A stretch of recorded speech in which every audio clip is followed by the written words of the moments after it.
Morning guys. आज मी तुम्हाला सगळ्या प्रकारच्या भाज्या काढून दाखवणार आहे. हे बघा, ह्यात आहे हे पालक आणि मेथी. आणि आता हे बघा, लाल भाजी पण आहे इथं. आणि आपलं चिलची भाजी आहे, तांदळाची भाजी आहे. तर अशा सगळ्या प्रकारच्या भाज्या मी टेरेस गार्डनच्या काढून पराठा करणार आहे. पराठा, मिक्स भाजीचा पराठा.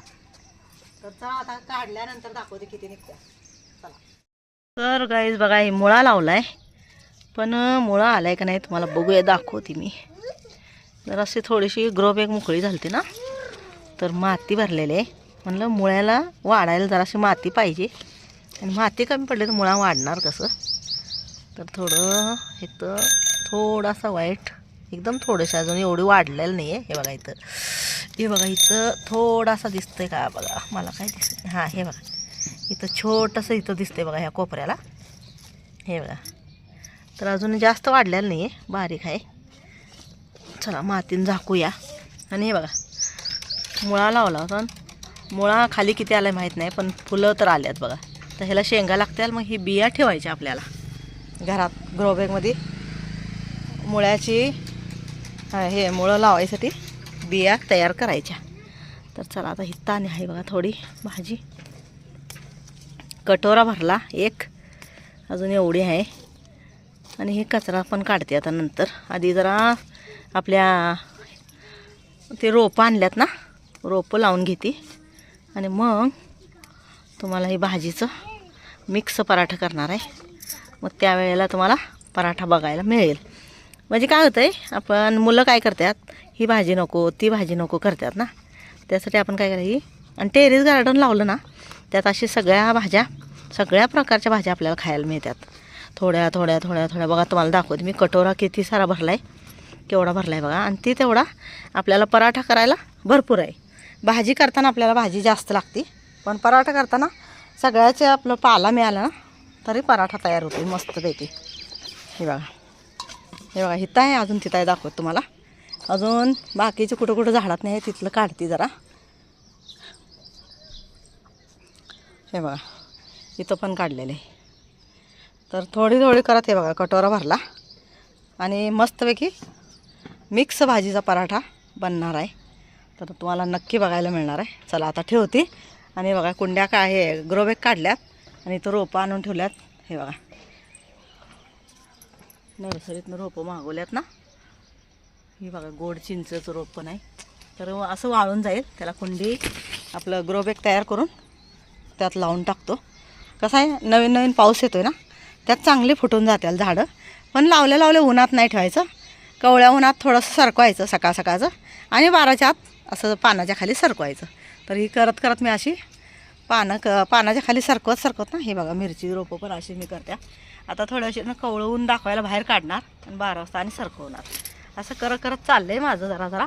हे बघा वांग्याची रोपं अशी करत करत एवढी मोठी केली. हे बघा किती मोठी केल्यात बघा. ना असं चालू असते माझा प्रयत्न. मला झाडं आवडतात, त्यामुळं ना मला जास्त फळाची अपेक्षा नाही आहे. फक्त झाडं मला टेरेस गार्डनवर ना हिरवीगार दिसली पाहिजे, असं माझं म्हणणं असतं आहे. त्यामुळं चला आता भाजी तर बघितली तुम्ही ना. आता थोडी आहे ती ही मिक्स करते, ह्यात ठेवते. आणि कटोरा सावलीत ठेवून अजून जरा ग्रोबॅगची तयारी करते. चला इथं बघा कांद्याची भाजी पण आलेली आहे, ती पण थोडीशी मिक्स करूया. तर आपलं मोठे मोठे जे पाते आहेत ना, ते काढून घेऊया. हे बघा, म्हणजे मिक्स भाजीत आपल्याला थोडासा ह्याचा पण स्वाद मिळेल, ह्या भाजीचा पण. जास्त काही टाकायला लागणार नाही आपल्याला. आता फक्त खरडा टाकायचा, ओवा, हळद, मीठ, हिंग, आणि गव्हाच्या पिठात मळायचं, आणि मस्तपैकी पौष्टिक पराठा खायचा. हे बघा असं थोडं थोडं थोडं थोडं भाजी सगळीकडची निघालेली आहे. आता इथं निवडूनच मी पाला काढलेला आहे, पण तरी पण मी खाली गेल्यावर ना थोडा जेवढा होईल तेवढा निवडून ठेवायचा प्रयत्न करेल. सगळं निवडून ओके करून कॅरीबॅगमध्ये घालून ठेवणार. आणि त्यानंतर 4 वाजता स्वच्छ धुवून परातीत बारीक चिरायचा. आणि मग एका साईडला सगळं साहित्य दाखवते तुम्हाला काय काय घालते, आणि पीठ मळायचं, आणि मस्तपैकी पराठा खायचा. पौष्टिक पौष्टिक पराठा खायचा. हां चला आता हे बघा, ही अशी इथं एक तिथं एक तिथं एक अशी आपल्याला कवळी कवळी भाजी तांदळाची, चिल्लची. आणि हे बघा इथं पण आल्या, तुम्हाला दाखवते कोथिंबीरमध्ये. हे बघा, हे बघा कशी आल्या बघा, किती चांगली आली. कोथिंबीर आलीच नाही आहे, आता कोथिंबीर पण दुसरी लावणार आहे मी. अशी कवळी कवळी कवळी छान असते भाजी. आणि मुलांसाठी म्हटलं तर आपण टेरेस गार्डन लावलं पाहिजे. आणि टेरेस गार्डन लावलं ना काय होतं आहे, मुलांचं मन पण रमतं आहे थोडं खेळायला, आणि फोनपासून पण लांब राहतात, आणि आपल्याला पण थोडा वेळ असा निसर्गाच्या सान्निध्यात राहायला मिळतं. म्हणजे ज्याला जागा कमी आहे त्यानं अंगणात लावायचं, तेवढा प्रयत्न करायचा. आणि ज्याला टेरेस आहे त्यानं टेरेसचा आनंद घ्यायचा. कसं आहे, सगळं सुख आपल्याला पैशानं मिळेल, पण ही सुख जी आहे ना ही शून्य. ह्याला काही पैसे खर्चायला लागत नाही. शून्य पैशात एवढं छान आपल्याला धन दौलत मिळते. तर जास्त काय करायला लागत नाही, फक्त आपल्या थोडंसं श्रम, थोडंसं जेवढं आपण वाया घालवतो फोनमध्ये बघून ना वेळ, थोडासा वेळ 1 तास दिवसातला 1 तास दिला ना तर हे छान असं होतं आहे. हे बघा किती छान गुलाबचं फुल झाड पण फुललं आहे. हे बघा मस्त फुललं आहे. आता ह्याला कळ्यानं भरेल बघा, आणि फुलं आल्यानंतर तुम्हाला दिसेलच. इथं एक लागले बघा फुल. हे बघा किती छान लागले बघा, एकदम निरोगी लागले, टवटवीत. तर ह्याला पण मी तांदळाचं जे पाणी असतं ना, आपण भात घालताना जे तांदूळ धुतोय ना, ते पाणी पण वरच्यावर मी खाली भात लावताना तांदूळ धुतलं की ते पाणी आणून झाडांच्या बुडातनी टाकत असते, सगळ्या झाडांच्या. तर असं माझा प्रयत्न चालू असते थोडा थोडा, आणि तुम्हाला बघायला मिळतोयच. तर तसंच तुम्ही पण लावा आणि छान मस्तपैकी जगा. आणि मुलांसाठी तर नक्की करा. म्हणजे मुलांना काय होतं आहे, खाली उन्हात तानात फिरायला लागत नाही, आणि आपल्याला जास्त बाहेर गेलं की ध्यान ठेवायला लागत नाही. आपल्या टेरेसवर आपण थोडासा वेळ घालवला, भाज्या घेऊन आलं, भाज्या निवडत मुलांना बघत मुलं पण खेळतात आणि आपली कामं पण होतात. तर मुलांना जर जपायचं असलं ना, तर आपण असं टाईम काढून त्यांना मुलांना फिरवण्यात काय अर्थ नाही आहे. आपला वेळ आपल्या कामात पण राहिला पाहिजे, आणि मुलं पण आपली खेळली पाहिजे. तर असं प्रयत्न करायचा, झाडं लावून, झाडं जगवून, आणि झाडात राहून मुलांना पण छान वातावरण मिळते, आणि त्यांना निसर्गरम्य वातावरणाची आवड व्हायला लागते. आणि निसर्गाचं त्यांना छोट्या छोट्या गोष्टीतनं ज्ञान मिळते कमी वयात, आणि त्यांना मग झाडं लावू वाटतात, मग त्या झाडांना पाणी घालू वाटतं. मग असं आपल्याला मुलांना काही शिकवायला लागत नाही. जर आपण केलं ना तर मुलं करणार. त्यासाठी आपण काय करायचं, आपण पहिलं केलं पाहिजे, तर मुलं शिकणार. आपण म्हणलं ना तर म्हणजे कसं दाखवायचं त्यांना, काय करायचं, वेळच मिळत नाही, असं होत नाही. वेळ भरपूर असते. आत्ताच्या जमान्यात तर वेळ भरपूर आहे, सगळं तयार मिळायला लागलं आहे. त्यामुळं वेळ एवढी मिळते ना, पण त्या वेळेचं आपण मौल्य जाणलं पाहिजे, किंमत केली पाहिजे. त्या वेळेचं महत्त्व आपल्याला कळलं पाहिजे आहे. आणि त्या वेळेच्या महत्त्वाचं सोन्याची, हे बघा सोनं करून घ्यायचं जीवनाचं. हे बघा हे गुलाबी आहे, आणि ते लाल आहे. अजून लाईट गुलाबी हे बघा इथं आहे, हे आहे लाईट गुलाबी. ह्याला पण आता मी सगळी छाटणी केलेली आहे, आता फुटून यायला लागले. तर फुटून आले की ह्याला पण कळ्या लागणार. ह्या सगळ्या झाडांना छाटणी केलेली आहे. थोडं कट मारला ना जुन्या कळ्या गेल्यानंतर, तर मग चांगले येतात झाडं, आणि नवीन कळ्या येतात, नवीन अशी मस्त एकदम अशी टवटवीत फुलं येतात.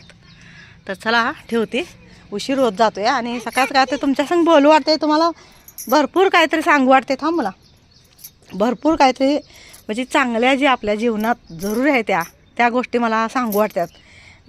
मी कसं आहे माहिती आहे का, माझ्या मुलांना जसं मी सांभाळले ना तसं, आणि किती कष्ट घेतले, किती काय केले, तसं मला तुम्हाला पण माझ्या जीवनातलं जी वेळ आहे ना ती मला तुम्हाला देऊ वाटतो. पण काय होतं आहे, कधी काय होतं आहे, काय कामात ना राहून जाते, तर तुम्हाला सांगायला होत नाही, मला वेळच मिळत नाही तुम्हाला तुमच्यापर्यंत पोचायचा. तर मी काय करते, असा वेळ थोडासा काढते. हे बघा इथं पण टमाटर लागले, लाल व्हायला लागले. इथं पण मिरची रोपं लावल्यात, हळूहळू चालू आहे माझा. आणि ते रताळेच बघा किती छान आले. आता त्याला पण अजून थोडंसं मोठं ग्रोबॅग करून अजून जरा ती कट आहेत ना शेंड, ते कट आता ह्या पोत्यात जरा माती भरती आणि ह्यात लावून टाकते, म्हणजे 2-3 जागेला आपल्याला रताळं खायला मिळतील. आणि गुलाबचं फुलाचं हे बघा रोप आणलं आहे. काल कलमी गुलाबचं आणले. आता बघूया इथं कसं लागतंय आपल्या इथं. काय करायचं, जसं होईल तसा प्रयत्न करत राहायचा. जेवढा होईल तेवढा आपला वेळ झाडाझुडपात घालवायचा. हे बघा तांदळाची भाजी इथं पण किती छान आले हे बघा. मग असं ना एक एक एक एक शेंड इथली जरा तिथली जरा काढून ते कटोरा एवढा भरला. आत्ता मी काय केलं, इथं वांग्याचं रोप होतं ते ग्रोबॅग मोकळी केली. तर कशा पाय केली तर नर्सरीतनं रोपं आणल्यात ना, ह्या 2 ग्रोबॅग मोठ्या मोठ्या आहेत त्या. हे बघा ह्यातली जुनी माती काढणार आणि नवी घालणार आणि मग हे वांग्या झाड तात्पुरतं इथं ठेवलेलं आहे. ह्याला पण जरा नवी माती घालते तापलेली आणि छान फोटो देते. मला हलवू नको, झाडं वाळत्यात. हां हे बघा. आणि मध्ये मध्ये का नाही आपण ह्या फुलांच्या भाजींच्या झाडात ना आपली झेंडूची रोपांची जी आलेले असतात ना झेंडूची रोपं, ते अशी वेगवेगळ्या ग्रोबॅगमध्ये लावून ठेवायचं आणि त्याच्यामध्येच ठेवायचं. जे भुंगा म्हणजे काय आपले भुंगे असतात, आपले मधमाशा असतात आणि जी फुलावरनी फिरणारी किडा असतात, चांगली किडं, ते आपल्याला ती परागनसाठी का नाही चांगले असतात. आपल्याला फळ भाज्या वाढायसाठी मदत करतात. त्यामुळं त्यासाठी फुलांची झाडं पण भरपूर लावणार आहे मी आता आणि प्रयत्न चालू आहे माझा. चला आता ठेवते. तर काकूचं थोडंसं चांगलं वाटलं तर लाईक करा, शेअर करा. सगळ्या मुलांना काकूचं ऐकू देत जावा. कसं आहे, आईवडिलाचं कोणच ऐकत नसते. माझं पण माझी मुलं ऐकत नाहीत एवढं. त्यांना ऐकू वाटलं तर ऐकतात, नाही तर ऐकत नाहीत. पण माझं कसं असतं, मी जास्त प्रयत्न करते की ऐकावंच. चांगली गोष्ट आहे, त्यांच्या भविष्यासाठी चांगली आहे तर ऐकलीच पाहिजे आहे. त्यांचं नुकसान झालं तर आपलं नुकसान आहे. म्हणून ना मुलांनी ऐकलं पाहिजे, केलं पाहिजे. त्यांच्या भविष्यासाठीच आपण बोलत असतो ना. आईवडील म्हणून काय काय आपलं कर्तव्य आहे ते पार पाडत असतो. तर तेवढ्यासाठी माझं सांगणं आहे तेवढं. गाईज बघा इकडं आता मम्मीचं चालू आहे ग्रो बॅग तयार करायचं. त्यासाठी काल बघा कोकोपीट, वर्मी कंपोस्ट, परत नवीन रोपं घेऊन आले. हे ग्रो बॅग मधलीच माती आहे. हे बघा या सुपुट्टा हे सगळं घालायचं असतं. आपलं भाजीपाल्याचं सगळं कंपोस्ट आहे. अच्छा, हे कुजलेलं भाजीपाल्याचं हे पण घालायचं. हे बघा कसं कुजून खतच झाले बघा. हा काळं सोनं म्हणते त्याला, काळं सोनं. असं काट्या काट्या तेवढ्या काढायच्या, खाली घालायच्या आणि हे वरचं सगळ्या झाडात मिक्स करायचं. अजून आहे. आता तुम्हाला संध्याकाळी आम्ही लावताना दाखवतो कसं. 4 वाजता लावायचं. आता जरा अशी माती पण तापते आणि तयार होत्या माती. आणि कोकोपीटला पण थोडं वाळू घातले. जरा पावसानं भिजले ना त्यामुळं वाळू घातले. भुसभुशीत माती राहायसाठी कोकोपीट जरूर आहे.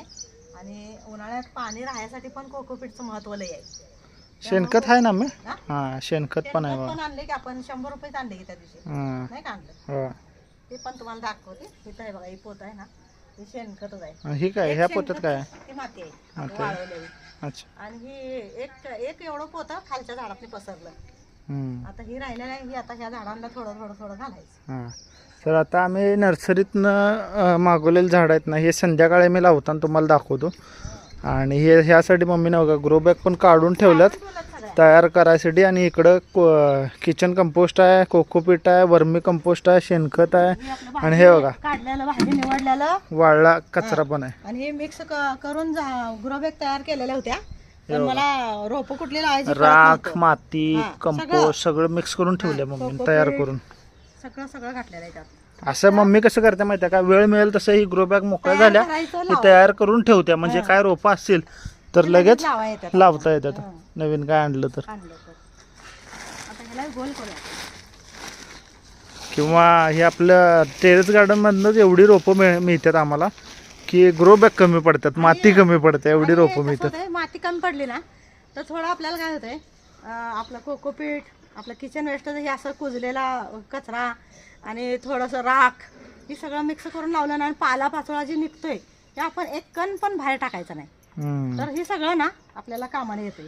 मातीतनं येते आणि मातीत मिळून जाते सगळं. आणि ग्रो बॅग जे जुन्या झालेले असतात ते वाळू घालायचं आणि त्या मातीत का नाही हे सगळं घालायचं. इथं वाळू घातल्या मम्मीनं ग्रो बॅग. हा हे तापायला ठेवलं. आता जरा चांगलं बुड तापलं की नाही आतली बाजू तापायसाठी उलट केलेलं आहे.